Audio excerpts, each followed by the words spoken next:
Sob o gelo do Ártico, o mundo se move lentamente. A luz mal consegue penetrar a camada de gelo, dissolvendo-se em reflexos pálidos que desaparecem na água. Naquele silêncio gélido, o oceano respira em seu próprio ritmo. Correntes se movem entre os blocos de gelo como se buscassem um caminho. O som é como um rangido, como fragmentos se tensionando e quebrando sob a pressão do frio, como se toda a paisagem respirasse junto com ele. É um corpo vivo que nunca para. Aqui, o silêncio tem peso. Ele desliza entre as correntes e sustenta tudo o que habita abaixo da superfície. Em meio a essas correntes, uma sombra se move com uma precisão quase impossível. Ela avança, curva-se, desaparece e reaparece na penumbra. Ela não está sozinha. Outras a seguem, alinhadas, respirando em uníssono. São orcas, viajando como fragmentos de uma única mente, unidas por uma linguagem que não depende da visão. Cada clique que emitem viaja pela água, atinge o gelo e retorna como um mapa. Eles não dependem apenas do que veem, pois também escutam o mundo ao seu redor, já que o mundo deles é feito de ecos. Onde o som retorna mais rápido, eles sabem que há pedra ou gelo. Onde o eco se dissipa, há espaço. Assim, eles navegam sob um teto de vidro gelado que pode se fechar a qualquer momento. Dessa linguagem ondulatória nasce a ordem.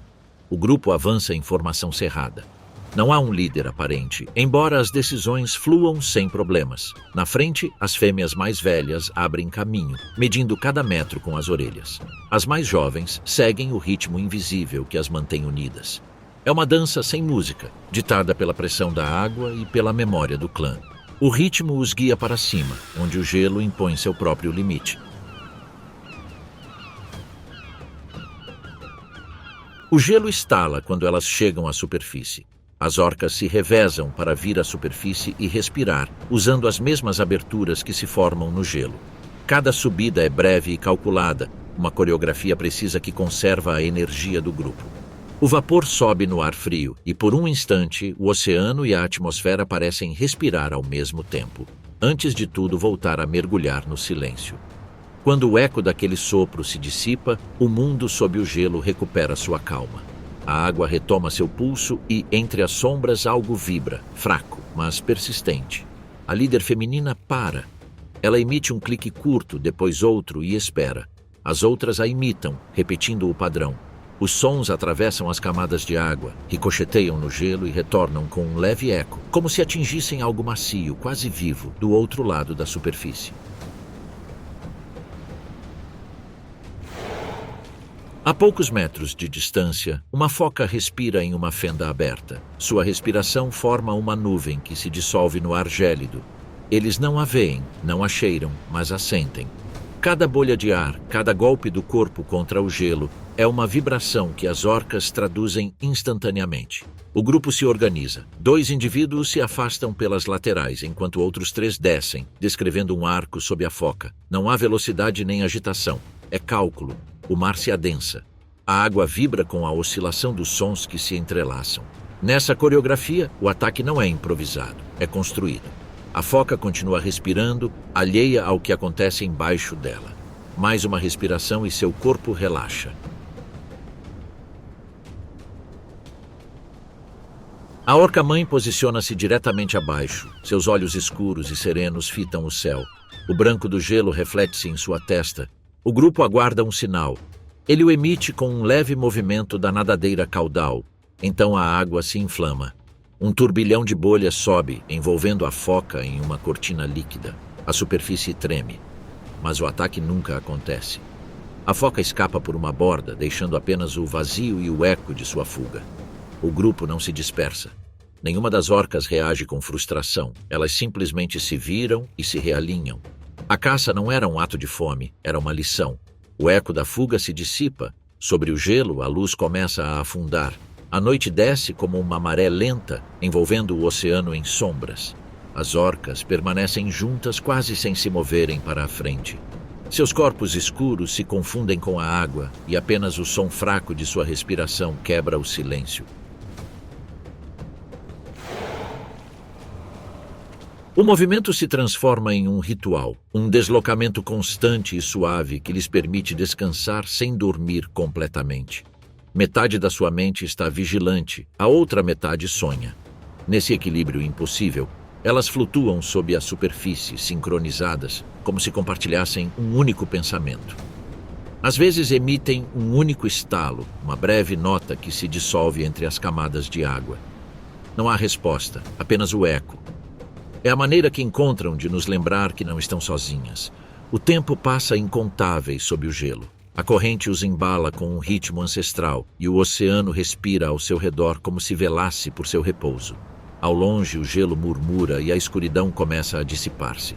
Quando os primeiros raios de luz filtram-se pelas fendas no gelo, as orcas já estão em movimento e seu descanso chega ao fim com o despertar do oceano. O grupo avança lentamente, rompendo o silêncio da aurora. Entre eles, uma jovem se move alguns metros à frente, subindo em direção à superfície. Ela bate na água com a cauda e o som se expande como uma batida de coração na calmaria. A mãe a alcança e a toca suavemente com o flanco, guiando-a de volta ao grupo. O toque é suficiente. A ordem é restabelecida. O grupo segue para leste, acompanhando um corredor onde o gelo se quebra à medida que a luz o alcança. O mar se abre lentamente diante deles, como se reconhecesse sua passagem. Com o prolongamento do dia, a luz filtra-se pelas placas de gelo e o som de icebergs a despedaçarem-se anuncia a chegada de alimento ao longe. Tudo se move ao ritmo das marés, numa ordem que não exige pressa. A água avança entre os blocos, arrastando fragmentos de gelo e espuma, e nesse movimento algo novo começa a surgir. A superfície treme, quase imperceptivelmente, como se o oceano estivesse preparando uma abertura. Ao longe, uma fenda se estende entre as placas de gelo. Nela, uma foca descansa, exausta após horas de natação. Ela buscou refúgio naquele fragmento, um lugar onde o ar é mais ameno e o frio menos cruel. Suas nadadeiras mal se movem, e cada expiração deixa uma nuvem branca que desaparece com o vento. Sob o gelo, as orcas pressentem a presença de alguém antes mesmo de vê-lo. Elas não ouvem o corpo, mas sim a vibração que o gelo transmite a cada respiração, a cada leve movimento na placa de gelo. Eles se aproximam sem romper a formação, seguindo aquele pulso invisível que os guia até a superfície. A superfície do gelo permanece imóvel, embora por baixo dela tudo esteja sendo preparado. O grupo se alinha em semicírculo, ajustando sua posição com silenciosa precisão. O primeiro impulso não busca o contato, apenas testa a resistência do gelo. O impacto se propaga sob a superfície como um trovão líquido e a camada vibra, mas não cede. A foca vira a cabeça inquieta, sem entender de onde vem o som. Ela espera alguns segundos, escuta o silêncio e volta a se acomodar. Talvez ele pense que foi o gelo ou o vento. O perigo ainda não tem forma definida. Um segundo impacto, mais preciso, estilhaça a estrutura. A água jorra numa onda compacta que levanta a borda do gelo, e a foca desliza, derrapa, tenta se agarrar enquanto as orcas circulam com precisão matemática. A onda seguinte, mais alta e mais densa, arrasta-a para o mar. Debaixo d'água, a luz se fragmenta. A foca gira desesperadamente, mas o grupo já a cercou. Uma explosão de espuma agita a superfície. A primeira orca morde, não para matar, mas para imobilizar. O segundo corta a rota de fuga por baixo, o terceiro ataca pela lateral, e o sangue se mistura com as bolhas, tornando a água mais densa e vermelha. Então, a quietude. O redemoinho branco se dissolve lentamente na correnteza, e o oceano recupera sua calma. A estratégia do gelo não é imposta pela força, mas pela sincronia. Nessa tranquilidade, o grupo permanece unido, movendo-se em uníssono. Nenhuma orca caça sozinha, pois o Ártico não permite o isolamento. Tudo depende do eco que retorna no tempo certo, do momento exato em que o grupo se move como um único corpo. O mar se aquieta. Os corpos flutuam lentamente para longe, deixando para trás o eco abafado da caçada. As bolhas sobem em espirais delicadas e a água recupera a sua calma, como se o oceano também precisasse descansar. Por fim, as orcas se reúnem em formação aberta, movendo-se sem pressa. Elas roçam os flancos umas das outras ao passar, confirmando sua presença e mantendo o vínculo invisível que as une. A fêmea mais velha vai à frente, mas já não há urgência, porque no Ártico, depois da comida, vem a quietude. Sob o crepúsculo azulado, a vida social se reorganiza. Os mais jovens brincam entre si, imitando movimentos, ensaiando as manobras que um dia usarão para caçar. Os adultos observam, emitindo estalos suaves, notas graves que viajam pela água como carícias sonoras. Não há palavras, mas há uma lição. O grupo flutua em uma calma hipnótica. As correntes parecem mais lentas e algo diferente paira na água, uma leve vibração que os atravessa. Não é uma ameaça nem um eco da caça, é algo diferente. Então, algo muda no grupo. As orcas começam a se aproximar primeiro lentamente, depois com uma intensidade que a água amplifica. Ao redor, o círculo se fecha com silenciosa precisão, enquanto a água se adensa, como se o oceano estivesse concentrando toda a sua força naquele ponto. No centro do grupo, a mãe se inclina e seu corpo estremece. Um movimento leve e contido anuncia o momento. Dela emerge uma pequena sombra, ainda envolta no calor da nova vida.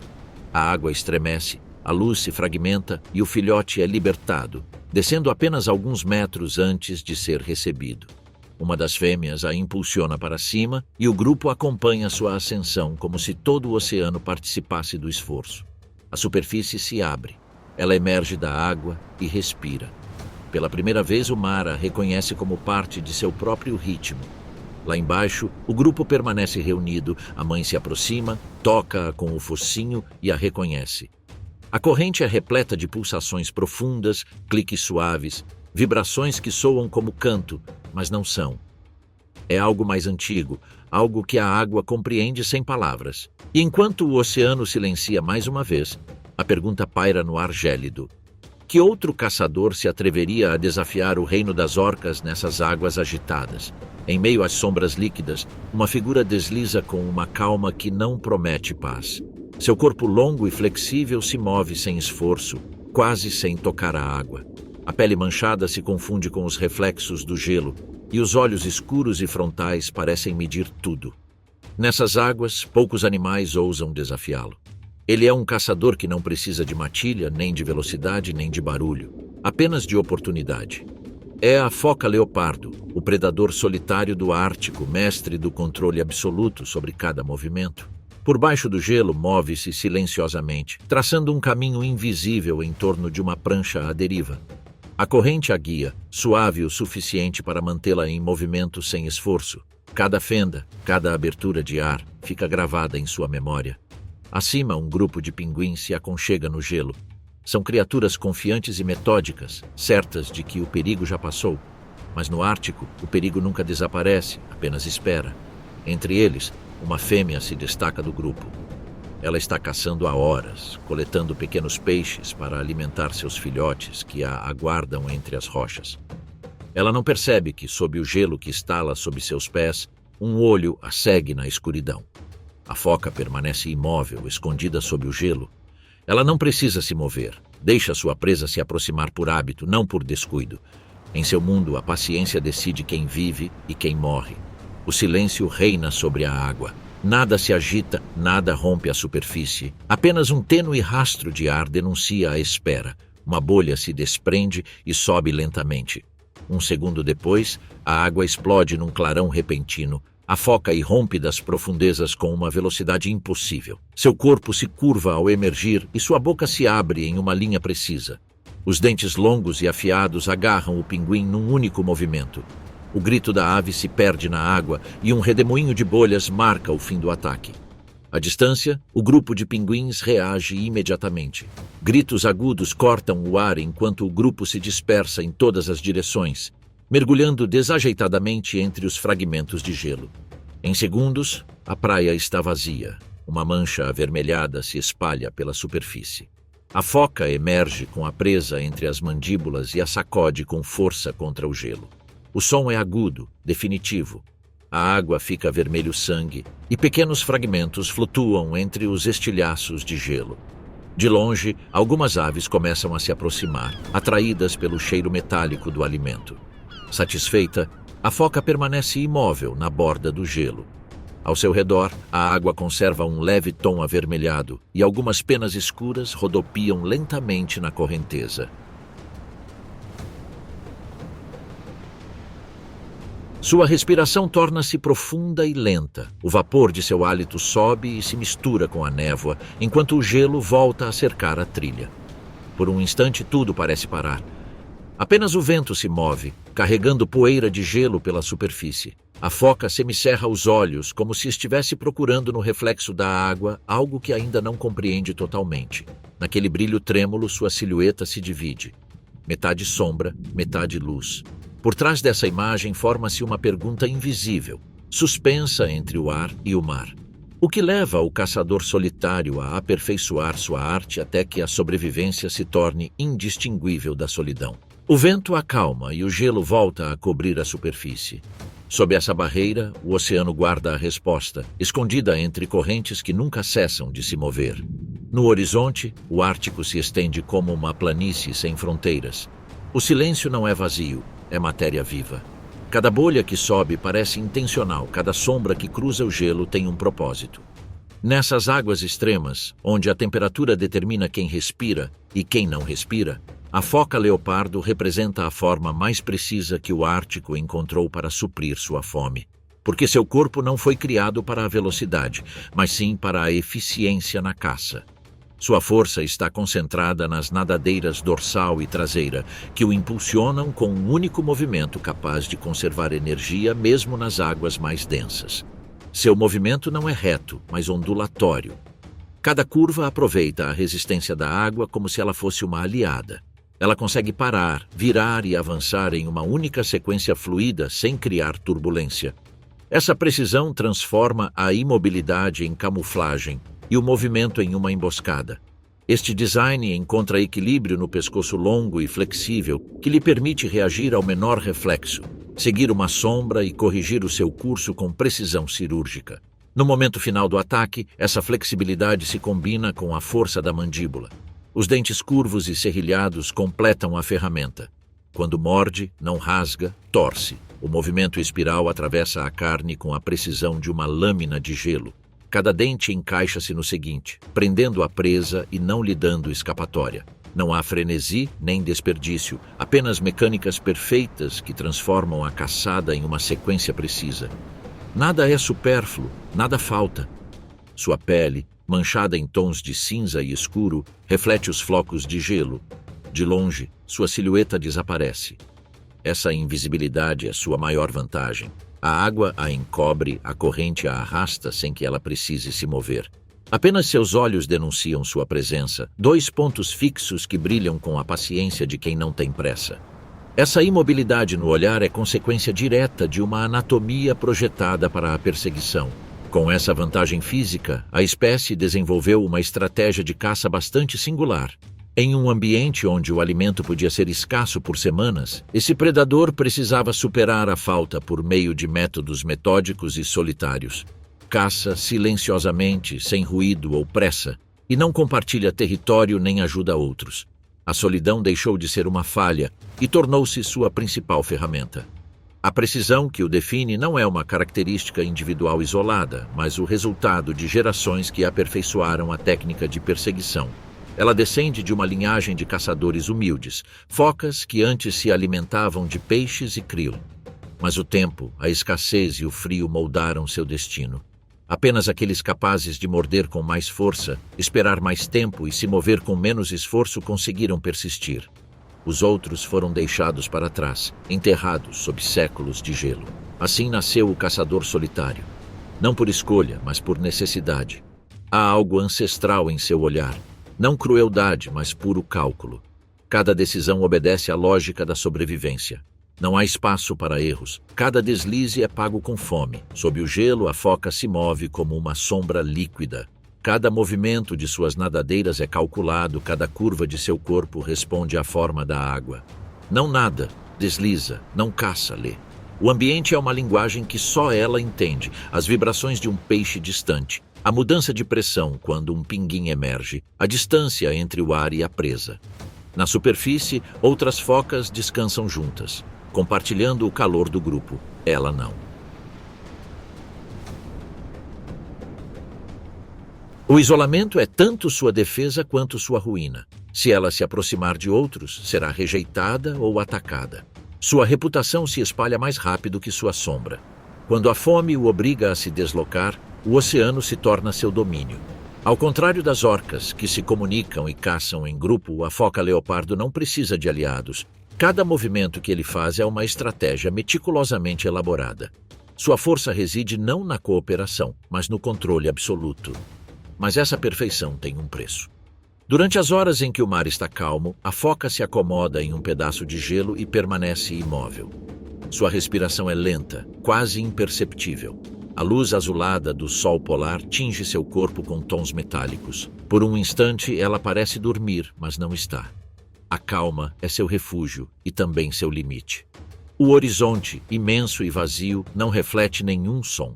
Nessa solidão absoluta, o predador parece mais frágil do que poderoso. A especialização que lhe conferiu a vantagem também o aprisiona. Não consegue formar bandos, não consegue caçar em grupo. Seu corpo é feito para suportar o frio, mas sua mente está condenada à espera. Esse é o paradoxo de sua existência. Quanto mais perfeita se torna na caça, menos preparada está para todo o resto. O mar permanece imóvel por alguns instantes, como se também estivesse prendendo a respiração.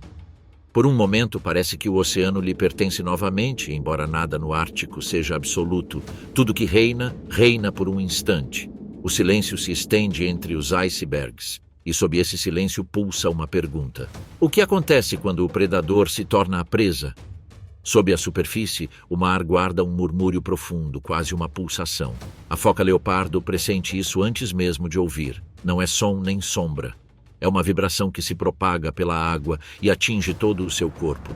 Ele deixa o gelo com um leve movimento, como se descesse por hábito e não por medo. Desliza sob a camada de gelo e o mundo se torna azul e denso. Ela se enrijece. Não há medo em sua reação, apenas a certeza de que algo maior está se movendo no horizonte líquido. O eco retorna, mais perto, uma canção profunda, de múltiplos tons. A resposta do oceano à sua pergunta anterior. Orcas. O instinto a guia através do gelo fragmentado. Ela se move com a precisão de alguém que aprendeu a desaparecer antes de ser vista. A superfície espreita por entre as fendas no gelo. O ar queima em sua garganta. Ele respira. Seu corpo inteiro vibra em um estado de alerta silencioso. Por alguns minutos, nada acontece. O mar volta a ficar calmo. O perigo se dissipa ou se esconde. No Ártico, ambas as coisas são a mesma coisa. Ali, sob o gelo, nada é permanente. Cada criatura que habita essas águas ocupa um espaço emprestado. A foca sabe disso. Ela caça porque precisa, mas também entende que alguém a está observando. A hierarquia não está escrita. Ela é reescrita a cada maré. As orcas dominam o espaço aberto, selam o gelo, os pinguins às margens onde o mar se transforma em espuma. Tudo parece estar em equilíbrio, mas é um equilíbrio que vacila à menor mudança. A água é seu território e seu espelho. Nela, ela vê refletidas tanto sua perfeição quanto suas limitações. Seu corpo, moldado por milhões de anos, não lhe permite outra vida senão esta. Ela é caçadora e fugitiva, senhora e prisioneira do próprio mar. Ela se aventura mais fundo na penumbra líquida. O frio a envolve como uma lembrança. Cada ciclo de caça, cada degelo, cada silêncio, são repetições de uma história que nunca termina.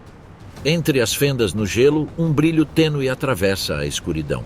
Não é o reflexo do gelo, mas a promessa de mudança. A água parece diferente. Mais leve, menos agressiva. Minúsculas partículas flutuam suspensas, movidas por uma corrente morna. A foca para como se compreendesse algo invisível. O inverno está começando a dar trégua. O gelo se quebra em placas que balançam ao ritmo de um mar que desperta. O som muda.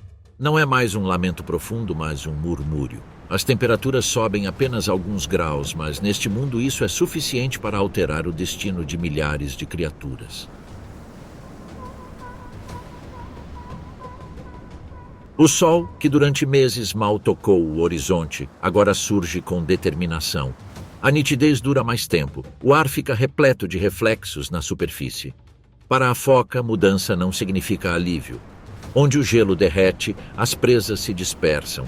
Onde o mar aquece, as fronteiras se alteram. O que antes era um refúgio, agora se tornou um risco.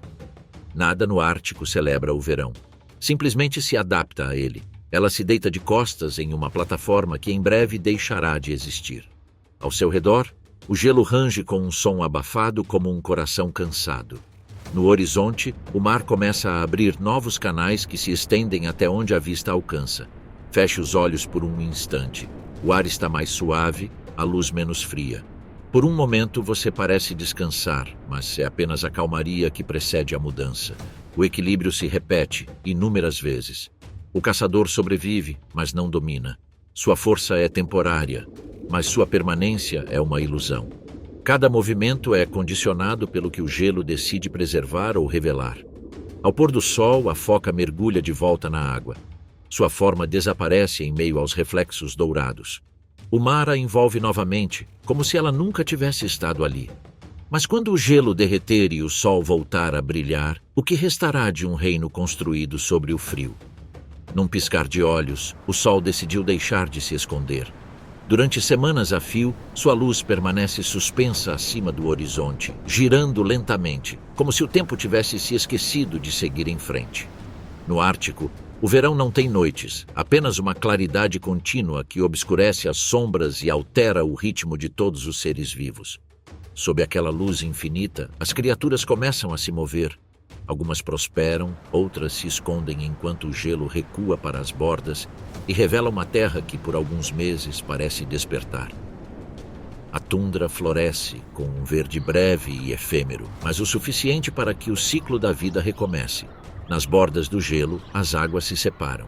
Os rios, libertados do confinamento, correm com força em direção ao mar, carregando sedimentos e nutrientes que permaneceram selados por meses.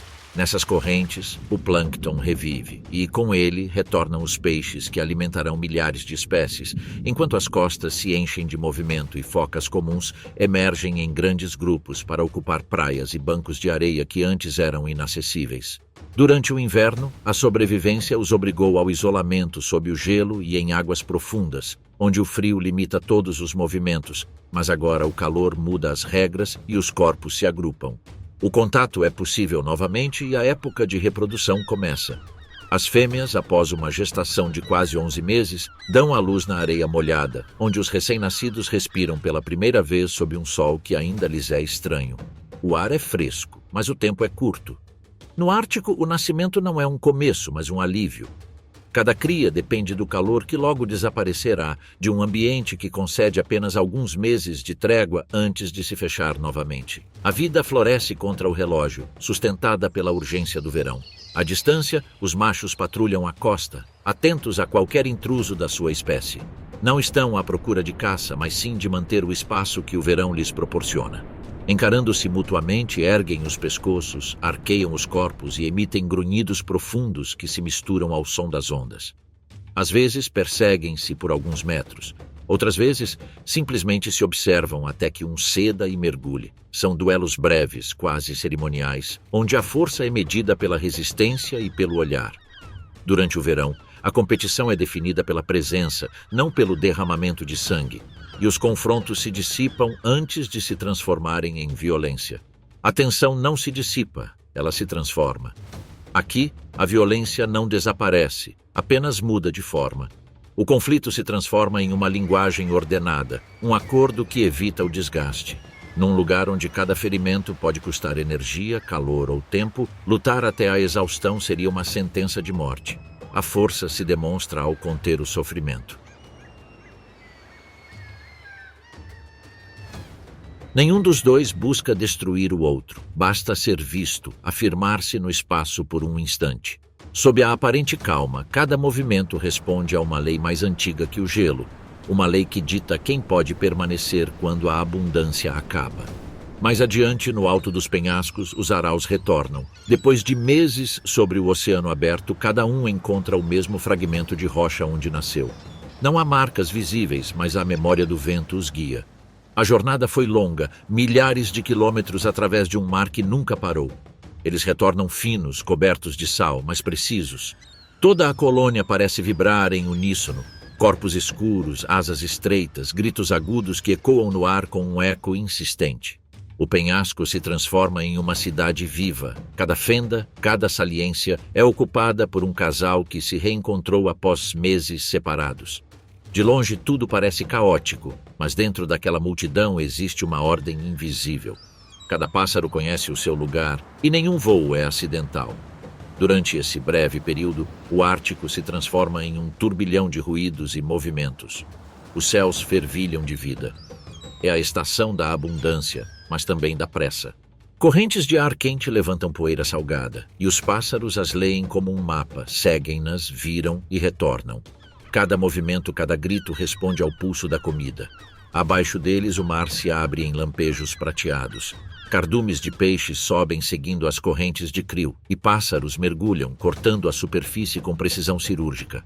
O voo e a água se fundem num único gesto. Em questão de segundos, retornam ao ar com os bicos cheios, deixando um rastro que o vento apaga imediatamente. É um ciclo curto, mas suficiente para sustentar toda a colônia. Durante dias, o ar se enche de idas e vindas. Os pássaros caçam sem parar e toda a colônia se alimenta desse ritmo incessante até que a comida comece a acabar e os filhotes reivindiquem sua vez. Nas extremidades mais altas do penhasco, os filhotes esperam. Seus corpinhos tremem com o vento que vem do mar, e embora ainda não consigam voar, precisam saltitar. A queda não é um erro, mas sim o destino. Os adultos os chamam de baixo, e um a um eles se lançam abrindo as asas em pleno voo, roçando as ondas antes de mergulhar na água. Lá seus pais os aguardam, prontos para guiá-los através da espuma até áreas onde o alimento é abundante. O salto não é uma despedida, é um começo. Durante algumas semanas, o ar e o mar se tornam uma só coisa. O ruído se mistura com as ondas e a fronteira entre o voo e a água se dissolve. Mas o que acontece lá embaixo quando lá em cima tudo parece tão cheio de vida? Lá no fundo, o espetáculo continua. A luz do verão penetra mais fundo do que nunca e desperta o que parecia adormecido. A água se enche de minúsculas partículas brilhantes, milhões de organismos em suspensão que transformam o oceano em uma substância viva. O plâncton floresce em densas nuvens verdes que flutuam com as correntes. É o alimento invisível que sustenta todo o resto, o pulso inicial da cadeia que mantém o Ártico vivo. Cardumes de peixes emergem das sombras para se alimentar dessa abundância. As correntes os reúnem em redemoinhos luminosos, onde cada corpo parece refletir uma fração da luz que vem de cima. Por um instante, o oceano se transforma em um céu invertido, e em meio a esse brilho, os gigantes aparecem. As baleias jubarte migram para o norte, seguindo o rastro de krill e pequenos peixes que se multiplicam com a chegada do clima mais quente. Cada movimento é lento, porém preciso. Elas avançam como se a água obedecesse a cada passo. Quando caçam, fazem-no em grupo, circulam por baixo da presa, libertam um anel de bolhas e depois sobem com a boca aberta, apanhando centenas de peixes de uma só vez. É uma coreografia ancestral, herdada de gerações que aprenderam a ler as marés como uma linguagem. Suas canções atravessam o oceano e se misturam aos ecos do gelo. Nenhuma nota se perde. O som viaja por quilômetros e transforma a água em um espaço de comunicação. Cada vocalização indica distância, orientação ou desejo. Algumas baleias retornam para cantar nas mesmas áreas onde nasceram. Outras atravessam de um oceano para outro, seguindo rotas invisíveis que só elas conhecem. Mas mesmo aqui, onde tudo parece ordenado e abundante, o equilíbrio é precário. Na mais profunda escuridão, a calma se transforma em vigilância. Os tubarões do Ártico movem-se entre essas sombras. Seu ritmo é lento, tão lento que parece intocado pelo tempo. Eles não seguem rotas migratórias nem estações do ano. Permanecem no mesmo lugar. Enquanto outros fogem ou retornam, eles continuam seu avanço silencioso, como se o mar estivesse girando ao seu redor. Seus corpos, cobertos por uma pele áspera e acinzentada, são arquivos e memórias. Alguns testemunharam centenas de séculos de gelo e degelo, gerações inteiras de baleias, focas e humanos. Cada movimento que ele faz é medido com precisão e paciência. No verão, as águas fervilham de vida, mas para eles, nada muda. O alimento chega por conta própria, carregado pelas correntes, pelos restos daquilo que outrora era abundante na superfície. Não há pressa nem estratégia, apenas espera. A caçada deles não é uma perseguição, mas um encontro. Quando mordem, o ato parece mais uma consequência do que uma decisão. O verão não elimina a luta, apenas a disfarça. Por fora, o mar parece um corpo tranquilo, mas sob sua superfície cada ser compete por mais um instante de abundância. A água guarda seu próprio silêncio, um silêncio que pesa mais do que qualquer som. Quando a luz surge e o mar reflete de volta para o céu, o calor se estende para além da costa. O gelo começa a derreter nos vales do interior, onde a água abre novos canais e a terra respira pela primeira vez em meses. Ali, o verão encontra suas primeiras testemunhas. Nessas planícies úmidas, as renas avançam em busca de pasto. O gelo mole afunda sob seus cascos e o solo se transforma em uma armadilha líquida. Mesmo assim, eles continuam em movimento. Sua jornada não é uma escolha, mas uma memória coletiva que os guia em direção aos vales onde o verão permite que os primeiros brotos surjam. Os rebanhos se estendem em filas intermináveis. As fêmeas e os filhotes vão à frente, os machos fecham a fila. Cada metro percorrido é uma negociação com o terreno, uma adaptação constante ao solo que muda sob seus corpos. Eles buscam novas rotas, mas o degelo apaga os caminhos antigos. Os jovens ficam para trás, os mais velhos cedem espaço. O verão é o ponto de virada para eles. Nessas semanas, mais do que apenas o suprimento de alimentos para o ano todo é decidido. Aqui, a resistência de cada indivíduo, a liderança dos machos e a continuidade da manada são postas à prova. É pouco tempo, mas tudo o que acontecerá depende dele. Das planícies trilhadas por renas até os confins da tundra, a vida se espalha com a velocidade de uma faísca. O ar vibra e zumbindo. Cada poça recém-formada se torna um mundo. Dessa umidade nascem enxames que cobrem o horizonte. Mosquitos e mutucas emergem em nuvens densas e pequenos mamíferos como lemingues e ratos aproveitam o banquete invisível que o calor lhes oferece. Sob o musgo úmido, onde o solo ainda guarda o hálito gélido do inverno, eles cavam, armazenam e se multiplicam. Nesse breve período de trégua, o excesso se torna a norma e a quietude impossível. Mas o excesso de luz também tem seu preço. Espécies que dependem da escuridão ou do gelo perdem sua vantagem. Algumas focas precisam mergulhar mais fundo para encontrar comida, enquanto outras, acostumadas a descansar sobre o gelo sólido, ficam expostas em águas abertas. No mar, os predadores mudam de localização. As orcas deslocam-se para águas mais frias, à procura de presas que migram com elas. Os equilíbrios são perturbados, os territórios são redesenhados. O verão não oferece descanso, apenas uma forma diferente de resistência. A dinâmica social também se altera. Os machos competem pela dominância dos territórios costeiros. As fêmeas defendem seus filhotes com uma ferocidade incomum. À primeira vista, tudo parece calmo, mas por baixo, você pode sentir o pulso incessante da vida seguindo em frente. Com o passar dos dias, a tundra se transforma. Os brotos verdes murcham rapidamente e o solo seca. Os insetos diminuem e os sons começam a desaparecer. As colônias de pássaros que antes cobriam os penhascos estão se preparando para partir. Os filhotes crescem, abrem as asas e experimentam seu primeiro voo no vento frio. Nas costas, as focas ensinam seus filhotes a mergulhar mais fundo. As renas começam seu lento retorno às regiões onde o gelo começa a reaparecer. Todo o ciclo se repete, como se o verão fosse apenas um sopro entre dois silêncios. E quando o sol começa a se pôr novamente no horizonte, a luz dourada do pôr do sol cobre o mar aberto. A calma retorna, mas não é a mesma. A abundância se esvai, e com ela a ilusão de um equilíbrio duradouro. O verão no Ártico não é uma estação, é um período de descanso. E quando o dia eterno começa a declinar, o próprio silêncio levanta uma questão que paira sobre a tundra iluminada. Durante essas semanas de fartura, muitos prosperam. Mas e quanto àqueles que dependem do gelo para sobreviver? A resposta está escondida na fronteira onde o mar e o céu se encontram. Ali, onde o degelo avança implacavelmente, a paisagem se fragmenta e a certeza desaparece. Nada ao seu redor permanece sólido por muito tempo.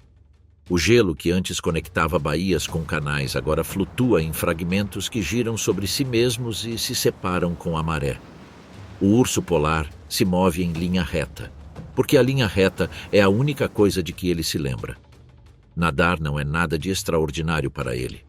É sua nova rotina. Ele se move na água com braçadas lentas e sem esforço.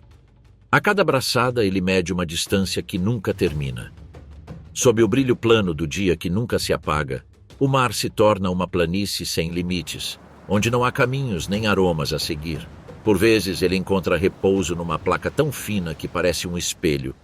Escala com esforço. O gelo cede sob o seu peso e emite um gemido abafado que se perde no vento. A besta branca respira e deixa a água escorrer por sua pelagem espessa. Não há descanso verdadeiro aqui, apenas uma breve pausa que não repõe as energias. Da costa distante surgem reflexos que já não representam terra. São miragens de ar quente num horizonte líquido. O lugar onde ele costumava caçar ainda guarda uma lembrança, mas já não lhe serve de nada. Seu corpo o denuncia. Suas costelas aparecem através da pele. Sua pelagem perdeu a brancura e agora tem um tom amarelado que não é sujeira, é o tempo que passou na água. A camada de gordura que deveria sustentá-la até que o novo gelo se forme está mais fina do que em outros anos. Cada verão começa cedo e termina tarde. A plataforma de caça recua, deixando o predador em um território que nada lhe oferece. Não é a presença de um inimigo que a enfraquece. É a ausência daquilo que a definia. Um leve aroma paira sobre a superfície. O vento o carrega em linhas irregulares que se quebram e desaparecem entre os fragmentos de gelo. Não é visível, mas o urso o reconhece. É o rastro de uma foca. Seu corpo se enrijece. Ele desliza até a borda e retorna furtivamente para a água. O mar se fecha atrás dele, deixando apenas uma ondulação. Desaparece sob a placa de gelo quebrada e avança em um mergulho baixo, com a cabeça alinhada com a linha do gelo, movendo-se lentamente para não criar ondas.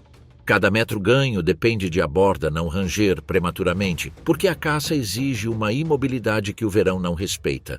A foca está estendida sobre uma língua de gelo que flutua ao ritmo de uma suave ondulação. Ela respira em intervalos regulares e cada expiração produz uma pequena nuvem que desaparece. O urso calcula a distância e para. O silêncio absoluto é a única vantagem que lhe resta. Ele se impulsiona com as patas traseiras e agora está a apenas um salto de distância. Mas um pequeno som denuncia o peso acumulado na crosta de gelo. Não é uma explosão, é um estalo seco, suficiente para quebrar o silêncio. A foca vira a cabeça e, com um gesto rápido, desliza para dentro da água como uma sombra que cai. O ataque chega tarde demais. A garra corta a superfície onde já não há presa, levantando apenas uma onda inútil. A turbulência a desacelera. O corpo afunda novamente com o impulso desperdiçado. O urso tenta seguir o rastro, mas em águas abertas a foca se torna um fantasma veloz. Não há canal para envolvê-la, nem margem para contê-la. Duas bolhas sobem ao longe, depois nada. A água volta à sua calma como se nada tivesse acontecido. Mas ele não desiste, porque fazer isso, pelo menos por algumas horas, seria uma sentença de morte. Então ele decide nadar novamente. 10 minutos, meia hora, talvez mais. A respiração torna-se mais curta e a cada expiração emerge um vapor tênue que o vento instantaneamente leva embora. O coração trabalha com uma regularidade obstinada, mas as reservas são poucas. A gordura protege do frio, não da fome. E a fome não perdoa estratégias, ela muda decisões. Ela te força a correr riscos que você não correria antes. A perseguição em mar aberto é uma aposta que raramente dá certo. Porém, o urso polar persiste. Ao longe, um banco de cascalho raso emerge das poças. O urso direciona seu nado em direção a ele e chega com um movimento final que parece arrancado do fundo. Ele rasteja pela encosta úmida. Suas garras buscam tração nas pedras lisas e rolantes. Ele permanece imóvel por um longo minuto, com a cabeça baixa e os olhos semicerrados. Esse repouso é doloroso e reconfortante ao mesmo tempo. O sol oblíquo do final do verão estende sombras que não oferecem abrigo. Um aroma mineral paira no ar, desprovido de qualquer promessa. Em outro ano eu teria contornado a borda compacta de um bando contínuo. Teria confundido a presa com uma sequência de pausas e avanços que a neve amortece. Teria aproveitado minhas vantagens sem pressa. Agora, qualquer toque produz um som de alerta. Cada borda vibra antes do ataque. A eficiência para a qual foi construído depende de uma arquitetura que se desfaz. Nada em seu corpo está errado. Nada em seu mundo é igual. Um bando voa alto em linha diagonal e desaparece para oeste. Não oferecem alimento. Oferecem uma imagem de movimento que sublinha a imobilidade do predador. O urso endireita o pescoço e fareja novamente. O ar carrega sal e umidade quente. Carrega também a certeza de que o gelo mais próximo está longe demais para arriscar outra emboscada hoje. Não há vestígios de carcaças, nenhum resto para roubar de outros caçadores. Nestes tempos a miséria é comum a todos e aqueles que cometem erros pagam caro. Da água vem um murmúrio abafado, não um trovão. É o colapso de uma placa tectônica que se divide em duas e deriva como uma porta que se abre para lugar nenhum. O urso levanta a cabeça e olha para o vazio atrás dele. Essa abertura aumentará a cada maré até se tornar um canal. A mente do animal não formula conclusões abstratas. Mesmo assim, age como se as conhecesse. Deixa-se cair de volta no mar e busca outro caminho com uma paciência que não tem alternativa. Às vezes, a resistência é imperceptível. É apenas aquele impulso mínimo que a impede de ficar parada. O urso nada novamente, seguindo uma faixa de gelo fragmentado que serpenteia em direção a uma língua de gelo mais estável. De vez em quando, ele para e deixa a flutuabilidade fazer seu trabalho. Depois, retoma a velocidade. Na superfície, sua pele brilha com uma película de água que escorre até sua cauda. Sob o brilho, esconde-se uma musculatura forjada pela escassez. Sob a musculatura, esconde-se uma reserva que diminui a cada dia. Uma silhueta escura recorta-se no espelho à distância e por um segundo todo o corpo do urso se enrijece. Não é uma presa.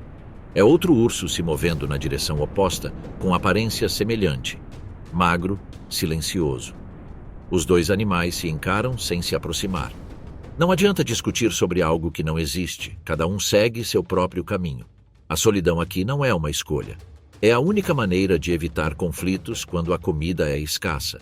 Ao entardecer, uma corrente fria desce do norte e o vento muda de textura. O mar fica agitado, com ondas curtas que dificultam a navegação pelo olfato. O urso tenta um último avanço em direção a uma placa mais grossa que recorta uma silhueta irregular. Ele alcança o topo e sobe em linha reta com visível esforço.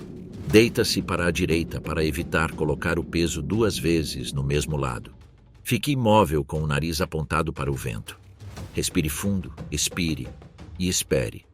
Os olhos permanecem abertos num estado que não é nem sono nem vigília. O cansaço acalma o corpo. A memória ajusta o que resta da estratégia. A verdadeira noite ainda não chegou, mas a luz esfria e deixa um brilho metálico na água. O urso escuta, cheira e pensa com o nariz. Se uma sombra calcular a distância incorretamente, tentará novamente. Se nada acontecer, continuará a conservar energia. Não há nada de épico nesse plano. É matemática biológica. Nos últimos dias do verão, o grande caçador de gelo aprende a falhar sem desistir. A vida aqui não recompensa a determinação. Ela recompensa aqueles que sabem esperar e tentar novamente quando o mar permitir. O inverno chegará e trará de volta a plataforma que alimenta seu corpo. Se ele chegar com suprimentos suficientes, sobreviverá. Se não chegar a tempo, tudo o que ele sabe caçar ficará do outro lado de uma fronteira líquida. Na outra extremidade do território, uma energia diferente desperta com a mesma luz. Não é força, é velocidade. Não é tamanho, é cálculo preciso. Algumas criaturas descobrem nesse vazio gélido uma janela favorável onde podem se mover silenciosamente e crescer sem interrupção. A paisagem parece imóvel, mas sob essa calma, um pulso diferente se acende. Algo respira na fronteira entre a grama e a neve, onde a vida muda de escala e o silêncio se torna uma vantagem. Quem realmente se beneficia deste período de relativa tranquilidade enquanto os grandes players vão perdendo terreno gradualmente? Nas planícies infinitas do Ártico, onde o vento carrega lamentos de gelo e a tundra desperta sob um sol que se recusa a pôr-se, um lobo ártico espreita com passos silenciosos. Suas presas brilham como adagas, seus olhos percorrem a grama rala com tons de verão. Um clarão branco cruza a neve restante, zigue-zagueando como um relâmpago pela tundra. O lobo avança com precisão, uma sombra cortando o ar. A lebre ártica responde com uma virada repentina, tão exata que o vento mal consegue acompanhá-la. Em segundos, o equilíbrio se altera. O predador perde o ritmo, e o clarão branco desaparece na tundra, deixando para trás apenas o tremor do gelo. Esta lebre não é uma mera presa, é um raio vivo, forjado para enganar a morte num mundo impiedoso. Quando o verão cobre a tundra, seu manto branco se torna um risco. Ela já não se camufla com a neve, mas não foge. Permanece e se adapta. Sua pelagem se desprende com a luz, seu pulso acelera ao ritmo do sol que nunca se põe. A cada salto mede a distância exata entre a vida e a fome. Aqui, onde a paisagem parece infinita e as sombras são escassas, a velocidade é a única forma de permanência. Ela não domina este território, ela o atravessa. Ela o habita como uma faísca, sabendo que, quando o frio retornar, apenas sua marca permanecerá na neve recém-formada. Sua silhueta, compacta e austera, parece esculpida no próprio gelo. No inverno, sua pelagem branca se mistura com a neve, um manto que engana até o olhar mais atento. Mas no verão ela fica marrom, indistinguível da terra úmida e do musgo. Essa pelagem não apenas protege contra um frio cortante, é um véu que apaga sua presença, um disfarce concedido pela própria tundra. Suas patas, largas e cobertas de almofadas peludas, não pisam, mas deslizam. São raquetes de neve naturais que correm sobre a neve fofa sem deixar qualquer rastro.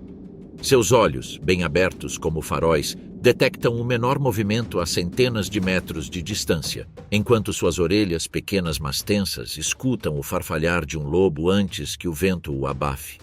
Cada traço do seu corpo conta uma história de milênios, uma adaptação moldada por uma paisagem que pune o comum. Onde não há árvores para se esconder nem cavernas profundas para se refugiar, a lebre aprendeu a ficar invisível no campo aberto. Quando uma águia das neves desce, seus saltos erráticos tecem uma miragem em movimento, confundindo a garra que busca alimento. Em 8 segundos, ele cava uma toca na neve, desaparecendo como se a terra o tivesse engolido. Se um lobo a persegue, sua corrida a 70 km por hora descreve ângulos impossíveis, exaurindo até mesmo o caçador mais tenaz. Seu corpo não é apenas uma defesa, é uma declaração de que a tundra pertence àqueles que sabem dançar com ela. Essa dança atinge seu ápice no verão. Sob o sol eterno, a tundra se transforma em um banquete de musgo e grama efêmera. As lebres não pastam aleatoriamente. Elas se movem em turnos precisos, ao amanhecer e ao entardecer, quando longas sombras ocultam suas silhuetas e as águias repousam em penhascos distantes.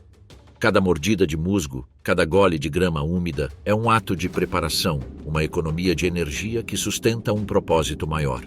Nessas semanas de luz incessante, as fêmeas dão à luz 6 vezes, e seus filhotes, com apenas 27 dias de vida, as seguem desajeitadamente aos pulos, aprendendo os ritmos da tundra. Esses filhotes são a razão fundamental de cada salto, cada esconderijo, cada corrida. Não é apenas a sobrevivência do momento que move a lebre, é a promessa de que sua linhagem perdurará, de que a tundra continuará a vibrar com o ritmo de seus passos leves. Cada geração herda um corpo forjado pelo gelo, um instinto que reconhece o vento e a neve como aliados. A lebre não permanece no Ártico por estar presa, mas porque seu sangue está escrito para este lugar. Um legado que não poderia sobreviver em terras mais quentes, onde predadores mais rápidos e climas menos familiares a tornariam vulnerável. A vida deles é um equilíbrio entre leveza e memória. Cada geração herda a habilidade do salto, o cálculo da curva, a intuição do vento. Ela não precisa fugir do perigo para superá-lo, ela o antecipa, o evita, o transforma em dança. A tundra a esculpe à sua medida, e ela responde transformando o medo em movimento. Neste reino onde o gelo canta e a luz nunca se apaga, a lebre ártica não é vítima da tundra, mas sim sua herdeira. Cada brilho de sua pelagem, cada curva impossível, cada filhote correndo sob o sol eterno, é a prova de que a vida no Ártico encontra caminhos onde não há trilhas. Mas enquanto a lebre corre para se salvar, outras criaturas correm simplesmente pelo prazer de se mover. Sua força não reside na fuga ou na caça, mas na jornada. Eles não caçam, nem se escondem. Simplesmente avançam, como se a própria liberdade fosse seu refúgio. Nas planícies abertas do norte, onde o horizonte parece não ter fim, uma silhueta se desenha contra o vento. Seus pelos espessos ondulam como uma extensão da paisagem, e sua respiração forma nuvens que o ar dispersa lentamente. São os cavalos selvagens do Ártico. Nem todos nasceram nessas terras, mas o frio os acolheu como seus há séculos. Eles descendem dos animais que os vikings trouxeram do sul e, com o tempo, seus corpos se transformaram. A evolução e a adaptação a esse novo ambiente não foram uma escolha, mas uma sentença. Apenas aqueles que aprenderam a interpretar o clima sobreviveram. Seus corpos são compactos, os músculos agrupados sob uma camada dupla de pelos que muda com as estações do ano. No inverno, cada fio se multiplica e forma um casaco que resiste ao vento como se fosse pedra, mas no verão, o manto se torna mais fino e o brilho do sol realça uma cor entre o bronze e o cinza. O andar do cavalo islandês não rompe a terra, ele a lê. É um movimento curto e elástico, conhecido como tolt, uma cadência que mantém o corpo estável mesmo no gelo. Enquanto os outros animais se movem desajeitadamente sobre a geada, eles flutuam acima dela, adaptando seu ritmo a cada irregularidade do terreno. Os cascos, tão duros quanto a rocha vulcânica de onde provém, golpeiam o solo sem o danificar. Cada passada é uma tradução precisa da superfície. Uma conversa silenciosa entre o animal e a terra que o sustenta. A manada se move em formação. Não há uma ordem aparente, mas todos sabem onde ficar. Os potros permanecem no centro, protegidos do vento e do frio.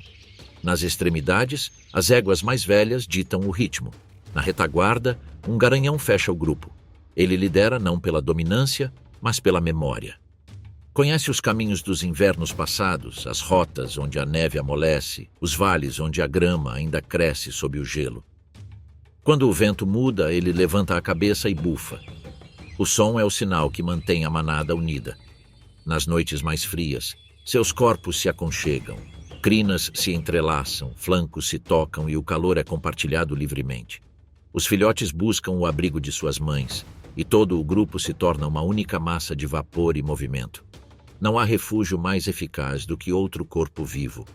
Quando o vento acalma, o silêncio os envolve como um véu. Apenas seus bufos e o farfalhar de suas caudas contra o ar podem ser ouvidos. É nesse momento que elas parecem fazer parte da paisagem, uma extensão da vida que não se opõe ao clima, mas o incorpora. O dia avança e a luz desliza em linhas oblíquas pela paisagem. Os cavalos seguem em direção a uma planície onde a grama rala e seca desponta por entre a neve antiga. Com seus cascos, eles removem o gelo e revelam o que o inverno havia escondido. Comem devagar, saboreando cada mordida. Ao redor deles, o mundo parece estar parado. Não há predadores à vista nem qualquer sinal de fuga. Apenas o vento, que nunca cessa, mas que aqui não representa nenhuma ameaça. Cada filhote imita os gestos dos adultos. Bate os cascos na neve, levanta a cabeça ao ouvir um ruído distante e busca o equilíbrio quando o vento o açoita. Eles aprendem observando, absorvendo cada movimento como se o conhecimento flutuasse no ar e não com a passagem do tempo. O sol permanece baixo, projetando longas sombras. A temperatura cai apenas alguns graus, mas nessas latitudes isso é suficiente para sinalizar que o ciclo está prestes a começar novamente. O garanhão para. Ele levanta a cabeça e olha para o norte.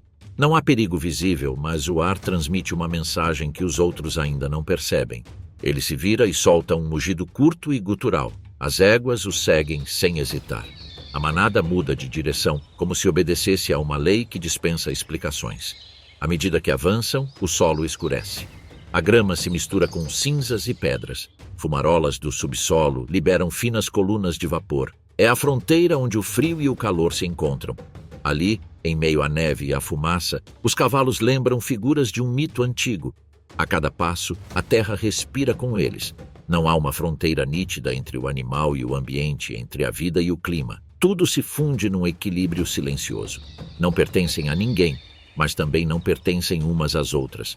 São o eco de um passado que ainda se agita, a memória do movimento antes da fronteira. Quando o vento volta a soprar, os corpos se alinham e desaparecem no brilho do horizonte. As crinas se fundem com a luz e o som dos cascos se dissipa na distância.